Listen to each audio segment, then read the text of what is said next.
আসসালামু আলাইকুম এভরিওয়ান, কেমন আছো তোমরা? নিশ্চয়ই সবাই ভালো আছো।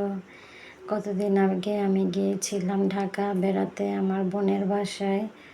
তো ওর বারান্দায় গিয়ে দেখি কত রকমের গাছ যে ও লাগিয়েছে। এই যে এখানে ফুল গাছ লাগিয়েছে, অনেক পদের ফুল গাছ আছে বারান্দায়। এটা হচ্ছে ঘাস ফুল, এটা অনেক সুন্দর ছিল, অনেকগুলো ফুল ফুটেছিল। আর এটা হচ্ছে কাঁচামরিচ গাছ, বাড়িয়া কাঁচামরিচ গাছ। এটাও আমার থেকে নিয়ে এসেছিল টঙ্গিবাড়ি। আমার বাড়ি হচ্ছে টঙ্গিবাড়ি থেকে ওই গাছটা নিয়ে এসেছে। তো এই যে আরেকটা ফুল, এই ফুলগুলো দেখতে খুবই সুন্দর ছিল। এটা হচ্ছে লেমন গ্রাস।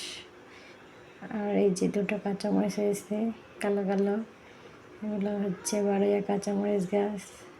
এই যে এখানে আরেকটা ফুল আছে, এটা